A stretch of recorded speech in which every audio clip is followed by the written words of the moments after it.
ইরানের হামলায় কুয়েত ও বাহরাইনে থাকা ৮টি গুরুত্বপূর্ণ মার্কিন সামরিক স্থাপনা ধ্বংসের দাবি করেছে আইআরজিসি। যুক্তরাষ্ট্রের হামলার জবাব হিসেবে এ অভিযান চালানো হয়েছে বলে জানিয়েছে তেহরান।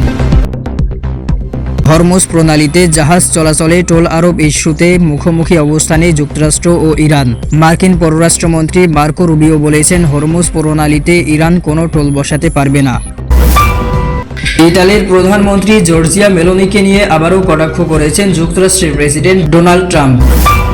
যুক্তরাষ্ট্রের সঙ্গে চুক্তিতে কার লাভ বিস্তারিত জানালেন ইরানের প্রেসিডেন্ট। মার্কিন যুক্তরাষ্ট্রের সঙ্গে সম্পাদিত শান্তি চুক্তির বিভিন্ন দিক ও শর্ত নিয়ে আরও বিস্তারিত তথ্য প্রকাশ করেছেন ইরানের প্রেসিডেন্ট মাসুদ পেজেশকিয়ান। পার্টির নেতৃত্ব ছাড়ার ঘোষণা স্টারমারের, এবার নতুন প্রধানমন্ত্রী বাছাইয়ের লড়াই।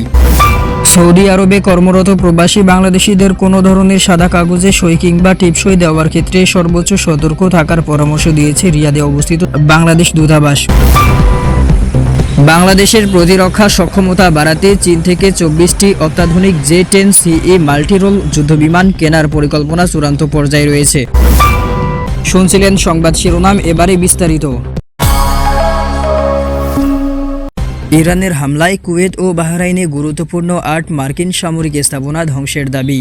যুক্তরাষ্ট্রের মৃত্যু উপসাগরীয় দেশ কুয়েত আর বাহরাইনে হামলা চালিয়েছে ইরান। দেশটির ইসলামী বিপ্লবী গার্ড বাহিনী আইআরজিসি আজ রোববার জানিয়েছে, প্রতিবেশী দেশ দুটিতে থাকা মার্কিন সামরিক স্থাপনায় হামলা চালানো হয়েছে। এক বিবৃতিতে আইআরজিসি বলেছে, ইরানের ভূখণ্ডে যুক্তরাষ্ট্রের আক্রমণের জবাব হিসেবে এসব হামলা চালানো হয়েছে। মূলত এর মধ্য দিয়ে সতর্ক করে দেওয়া হয়েছে যে ভবিষ্যতে যে কোনো আগ্রাসনের কড়া জবাব দেওয়া হবে। কুয়েতের আলী আল সালেম ঘাঁটি ও বাহরাইনের সালমান বন্দরে অবস্থিত মার্কিন নৌবাহিনীর পঞ্চম বহনের ঘাঁটিতে ইরানের এসব হামলায় ৮ গুরুত্বপূর্ণ সামরিক স্থাপনা ধ্বংস হয়ে গেছে বলে বিবৃতিতে উল্লেখ করেছে আইআরজিসি। বিবৃতিতে আরও বলা হয়েছে, শত্রুপক্ষের যে কোনো আগ্রাসন কিংবা অজুহাত যাই হোক না কেন, এমনকি তুচ্ছ কোনো লক্ষ্যবস্তুতে হলেও সেটার কড়া জবাব দেওয়া হবে। এর আগে ইরানে আবারও হামলা চালানো হয়েছে বলে জানিয়েছে যুক্তরাষ্ট্রের সামরিক বাহিনী। বিশ্বের জ্বালানি পরিবহনের অন্যতম গুরুত্বপূর্ণ সমুদ্রপথ হরমুজ প্রণালীতে নতুন করে একটি তেলবাহী ট্যাঙ্কারে হামলার কয়েক ঘন্টার মধ্যে ইরানে যুক্তরাষ্ট্রের হামলা চালানোর সর্বশেষ ঘটনা ঘটল। যুক্তরাষ্ট্রের সামরিক বাহিনীর সেন্ট্রাল কমান্ড সেন্টকম বলেছে, গতকাল শনিবার হরমুজ প্রণালীতে পানামার পতাকাবাহী তেলবাহী একটি ট্যাঙ্কারে ড্রোন হামলা চালায় ইরান। পরে তারাও পাল্টা হামলা চালায়। হরমুজ প্রণালীতে জাহাজ চলাচলে টোল আরোপ ইস্যুতে মুখোমুখি অবস্থানে যুক্তরাষ্ট্র ও ইরান। মার্কিন পররাষ্ট্রমন্ত্রী মার্কো রুবিও বলেছেন, হরমুজ প্রণালীতে ইরান কোনো টোল বসাতে পারবে না। হরমুজ পার হতে গেলে টোল দিতে হবে এমন কোনো বিষয় ইরানের সঙ্গে চূড়ান্ত চুক্তিতে থাকবে না। এটা আন্তর্জাতিক জলপথ, সেখানে কোনো দেশ টোল সংগ্রহ করতে পারে না। আন্তর্জাতিক আইন তাদের সেই অনুমতি দেয় না। অন্যদিকে ইরানের প্রধান মধ্যস্থতাকারী মোহাম্মদ বাঘের গালিবাফ মঙ্গলবার বলেছেন, সবাই জানে হরমুজ প্রণালীর প্রশাসন কখনোই যুদ্ধের আগে অবস্থায় যেতে পারে না। ইরান ও ওমান জানিয়েছে, হরমুজের প্রশাসন কিভাবে চালানো হবে, কিভাবে পরিষেবা দেওয়া হবে, তার খরচ কি হবে তা নিয়ে তারা আলোচনা করছে। ইরান বারবার ইঙ্গিত দিয়েছে তারা হরমুজে জাহাজ চলাচলের জন্য টোল বসাতে চায়। বর্তমান সমঝোতায় বলা হয়েছে, আগামী ৬০ দিন ইরান বিনা শুল্কে হরমুজ দিয়ে জাহাজ চলাচল করতে দেবে।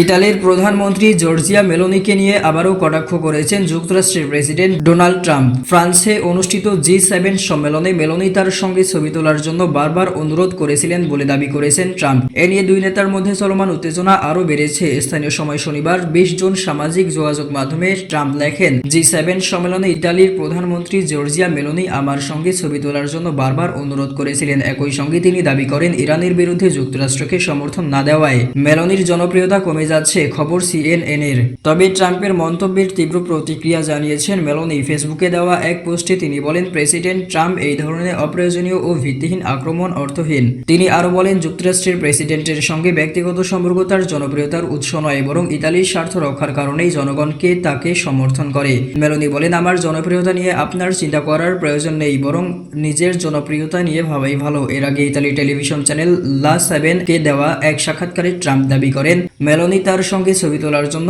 অনুনয় বিনয় করেছিলেন এবং করুণা করেই তিনি রাজি হয়েছিলেন। এর জবাবে ভিডিও বার্তায় মেলোনি বলেন, ডোনাল্ড ট্রাম্পের এসব বক্তব্য সম্পূর্ণ মন গড়া। আমি সত্যি বিস্মিত। যুক্তরাষ্ট্রের প্রেসিডেন্ট কেন নিজের মিত্রদের সঙ্গে এমন আচরণ করেন তা আমার বোধগম্য নয়। মেলোনি আরও বলেন, একটি বিষয় মনে রাখতে হবে, ইতালি এবং আমি কখনো কারো কাছে ভিক্ষা চাই না। ট্রাম্পের মন্তব্যের প্রতিবাদে ইতালির পররাষ্ট্রমন্ত্রী আন্তোনিও তায়ানি যুক্তরাষ্ট্র সফর বাতিল করেছেন বলে জানা গেছে। এদিকে দেশটির একটি ডানপন্থী সংবাদপত্র প্রথম পাতায় শিরোনাম করেছে, ট্রাম্প একজন থ্রি স্টার। উল্লেখ্য, দ্বিতীয় মেয়াদে প্রেসিডেন্ট হওয়ার পর ট্রাম্পের ঘনিষ্ঠ ইউরোপীয় মিত্রদের মধ্যে অন্যতম ছিলেন জর্জিয়া মেলোনি। তবে ইরান যুদ্ধ নিয়ে ইতালির নিরপেক্ষ অবস্থানের পর থেকে দুই নেতার সম্পর্কের অবনতি শুরু হয়েছে।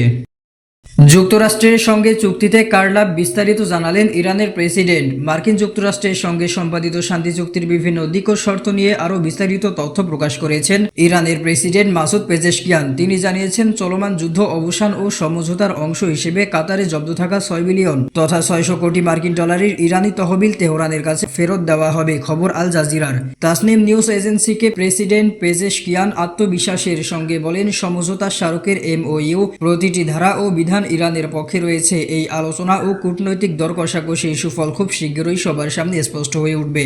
মার্কিন প্রেসিডেন্ট ডোনাল্ড ট্রাম্পকে ইঙ্গিত করে পেজেশকিয়ান বলেন, প্রেসিডেন্ট ট্রাম্প তার সাম্প্রতিক ভাষণে আমাদের যেসব কাজ করতে নিষেধ করেছিলেন শেষ পর্যন্ত চুক্তিতে সেগুলো সবই আমাদের জনগণের অধিকার হিসেবে ঘোষণা করেছেন। সুইজারল্যান্ডে দুই দেশের মধ্যে আসন্ন আলোচনা প্রসঙ্গে ইসরায়েলের প্রধানমন্ত্রী বেনিয়ামিন নেতানিয়াহুকে খোঁচা দিয়ে পেজেশকিয়ান বলেন, এই সমঝোতার কারণে সুইজারল্যান্ডের টেবিলে নেতানিয়াহুই হবেন প্রথম ব্যক্তি যিনি সবচেয়ে বেশি অসন্তুষ্ট ও অসুখী হবেন। যুক্তরাষ্ট্রের মূল আপত্তির জায়গা নিয়ে কথা বলতে গিয়ে ইরানি প্রেসিডেন্ট জানান, যুক্তরাষ্ট্রের একমাত্র দাবি হলো ইরান যেন পারমাণবিক বোমা তৈরি না করে। তিনি উল্লেখ করেন, এটি এমন একটি বিষয় যা আমাদের শহীদ নেতা আলী খামেনি বারবার ফতোয়া দিয়ে বলে গেছেন। আমরা পারমাণবিক বোমা চাই না। যুক্তরাষ্ট্র আমাদের বলেছিল এটি কাগজে লিখুন এবং সই করুন, আমরা তাও লিখে সই করে দিয়েছি। পার্টির নেতৃত্ব ছাড়ার ঘোষণা স্টারমারের। এবার নতুন প্রধানমন্ত্রী বাছাইয়ের লড়াই। যুক্তরাজ্যের প্রধানমন্ত্রী ও লেবার পার্টির নেতা স্যার কিয়ার স্টারমার দলীয় নেতৃত্ব ছাড়ার ঘোষণা দিয়েছেন। এর মধ্য দিয়ে দেশটির পরবর্তী প্রধানমন্ত্রী নির্বাচনের লড়াই আনুষ্ঠানিকভাবে শুরু হতে যাচ্ছে। ডাউনিং স্ট্রিটে দেওয়া এক আবেগঘন বক্তব্যে স্টারমার জানান, তিনি মনে করেন আগামী সাধারণ নির্বাচনে লেবার পার্টির নেতৃত্ব দেওয়ার জন্য তিনিই সেরা ব্যক্তি নন। তিনি রাজা তৃতীয় চার্লসকে তার সিদ্ধান্তের কথা জানিয়েছেন এবং নতুন নেতা নির্বাচনের জন্য দলীয় প্রক্রিয়া শুরু করার অনুরোধ করেছেন। খবর বিবিসির। স্টারমার জানান, 9 জুলাই থেকে মনোনয়ন গ্রহণ শুরু হবে এবং 16 জুলাই পার্লামেন্টের গ্রীষ্মকালীন বিরতির আগে তা শেষ হবে। প্রতিদ্বন্দ্বিতা হলে সেপ্টেম্বরের আগেই নতুন নেতা নির্বাচিত হবে। ততদিন পর্যন্ত তিনি প্রধানমন্ত্রী হিসেবে দায়িত্ব পালন করবেন এবং ক্ষমতা হস্তান্তর প্রক্রিয়া সুশৃঙ্খলভাবে সম্পন্ন করতে সর্বোচ্চ সহযোগিতা করবেন। কিয়ার স্টারমার বলেন, আমার উত্তরসূরি এমন একটি ব্রিটেন পাবে যা 2 বছর আগে আমি যে ব্রিটেন পেয়েছিলাম তার চেয়ে অনেক বেশি শক্তিশালী ও ন্যায়সঙ্গত। গ্রেটার ম্যানচেস্টারের সাবেক মেয়র অ্যান্ডি বার্নহামকে স্টারমারের সম্ভাব্য উত্তরসূরি হিসেবে দেখা হচ্ছে। সম্প্রতি মেকারফিল্ড উপনির্বাচনে জয়ের পর তিনি আনুষ্ঠানিকভাবে নেতৃত্বের দৌড়ে নামার ঘোষণা দিয়েছেন। সাবেক স্বাস্থ্যমন্ত্রী ওয়েস স্ট্রিটিং, যাকে বার্নহামের প্রধান প্রতিদ্বন্দ্বী হিসেবে দেখা হচ্ছিল, তিনিও বার্নহামকে সমর্থনের ঘোষণা দিয়েছেন। স্ত্রী ভিক্টোরিয়াকে পাশে নিয়ে ডাউনিং স্ট্রিটের সামনে বক্তব্য দিতে এসে আবেগাপ্লুত হয়ে পড়েন স্টারমার। তিনি বলেন, প্রধানমন্ত্রী হিসেবে দেশের সবচেয়ে বড় দায়িত্ব পালন করার পর এখন তিনি স্বামী ও বাবা হিসেবে নিজের পরিবারের জন্য আরও বেশি সময় দিতে চান। স্টারমার বলেন, আমার অসাধারণ স্ত্রী ডিক অব সময় আমার শক্তির উৎস ছিলেন, আর আমার সন্তানরা আমার গর্ব ও আনন্দ। আমি তাদের জন্য একজন সেরা বাবা হতে চাই। 2020 সালের এপ্রিলে লেবার পার্টির নেতৃত্ব গ্রহণ করেন কিয়ার স্টারমার। 2024 সালের 5 জুলাই নির্বাচনে জয়ী হয়ে তিনি প্রধানমন্ত্রী হন। তার পদত্যাগের ফলে তিনি যুক্তরাজ্যের ইতিহাসে সবচেয়ে কম সময়ে দায়িত্ব পালনকারী লেবার প্রধানমন্ত্রী হিসেবে বিদায় নিচ্ছেন। তার বিদায়ের মাধ্যমে 2016 সালের পর যুক্তরাজ্য 7ম প্রধানমন্ত্রী পেতে যাচ্ছে। সৌদি আরবে কর্মরত প্রবাসী বাংলাদেশিদের কোনো ধরনের সাদা কাগজে সই কিংবা টিপসই দেওয়ার ক্ষেত্রে সর্বোচ্চ সতর্ক থাকার পরামর্শ দিয়েছে রিয়াদে অবস্থিত বাংলাদেশ দূতাবাস। বুধবার 24 জুন দূতাবাসের কাউন্সিলর মোহাম্মদ মেহবুন জামানের সই করা এক জরুরি বিজ্ঞপ্তিতে প্রবাসীদের এই বিষয়ে বিশেষভাবে সতর্ক করা হয়েছে। বিজ্ঞপ্তিতে বলা হয়, সৌদি আরবে অবস্থানরত সব প্রবাসী বাংলাদেশিদের অবগতির জন্য জানানো যাচ্ছে যে কোনো ব্যক্তি বা প্রতিষ্ঠানের অনুরোধে কিংবা নির্দেশনায় কোনো সাদা কাগজে কোনো ধরনের স্বাক্ষর প্রদান প্রদান বা টিপসই দেওয়া অত্যন্ত ঝুঁকিপূর্ণ। প্রবাসীদের এমন কাজ থেকে পুরোপুরি বিরত থাকার জন্য বিশেষভাবে সতর্ক করা হচ্ছে। দূতাবাস জানায়, এ ধরনের অসতর্কমূলক কর্মকাণ্ডের সুযোগ নিয়ে অসাধু ব্যক্তি বা চক্র বিভিন্ন আর্থিক প্রতারণা, জাল দলিলপত্র প্রস্তুত, অবৈধ লেনদেন বা অন্যান্য গুরুতর অপরাধমূলক কর্মকাণ্ড ঘটাতে পারে। এর কারণে সংশ্লিষ্ট নিরীহ প্রবাসী অনাকাঙ্ক্ষিতভাবে ফৌজদারি মামলা, বড় ধরনের আর্থিক ক্ষতি, জেল জরিমানা কিংবা অন্যান্য কঠিন আইনগত শাস্তির সম্মুখীন হতে পারেন। এই জটিল পরিস্থিতি এড়াতে যে কোনো লিখিত কাগজপত্র বা ডকুমেন্টে স্বাক্ষর কিংবা টিপসই দেওয়ার আগে তার ভেতরের বিষয়বস্তু সম্পূর্ণরূপে নিজে বুঝে ও ভালোভাবে যাচাই করে প্রয়োজনীয় সতর্ক অবলম্বনের জন্য সব সৌদি প্রবাসী বাংলাদেশিদের অনুরোধ জানিয়েছে রিয়াদের বাংলাদেশ দূতাবাস। বাংলাদেশের প্রতিরক্ষা সক্ষমতা বাড়াতে চীন থেকে 24টি অত্যাধুনিক J-10CE মাল্টিরোল যুদ্ধবিমান কেনার পরিকল্পনা চূড়ান্ত পর্যায়ে রয়েছে। সরকারি সূত্র জানিয়েছে, নতুন পররাষ্ট্র নীতি কৌশলের অংশ হিসেবে এই সামরিক চুক্তি দ্রুত এগিয়ে নেওয়া হচ্ছে। সোমবার 22 জুন শুরু হওয়া প্রধানমন্ত্রী তারেক রহমানের বেইজিং সফরে এই প্রতিরক্ষা চুক্তিতে গুরুত্বপূর্ণ অগ্রগতি আসতে পারে বলে আশা করা হচ্ছে। একই সঙ্গে বাংলাদেশ ও চীনের মধ্যে প্রতিরক্ষা অবকাঠামো, বাণিজ্য ও বিনিয়োগ সহযোগিতা আরও সম্প্রসারণের বিষয়ে আলোচনা চলছে। সরকারের এক উচ্চপদস্থ কর্মকর্তা জানিয়েছেন, আগামী আগস্টের মধ্যেই যুদ্ধবিমান কেনার চূড়ান্ত চুক্তি স্বাক্ষর হতে পারে। প্রতিটি J-10CE যুদ্ধবিমানের আনুমানিক মূল্য ধরা হয়েছে প্রায় $4 কোটি।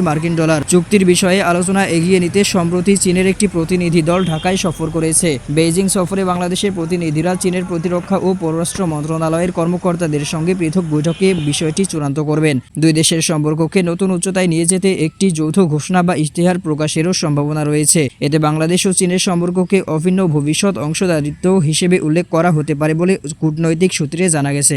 আসাদ আলম সিয়াম জানিয়েছেন, সফরকালে দুই দেশের মধ্যে প্রায় 17টি চুক্তি, সমঝোতা স্মারক ও যৌথ ঘোষণা স্বাক্ষরের সম্ভাবনা রয়েছে। তবে কূটনৈতিক বিশ্লেষকদের মতে বাংলাদেশের এই দ্রুত কৌশলগত অগ্রগতি আঞ্চলিক শক্তিগুলোর নিবিড় পর্যবেক্ষণে থাকবে। বর্তমানে বাংলাদেশ বহুপাক্ষিক পররাষ্ট্র নীতি অনুসরণ করে বিভিন্ন বৈশ্বিক শক্তির সঙ্গে ভারসাম্যপূর্ণ সম্পর্ক বজায় রাখার চেষ্টা করছে।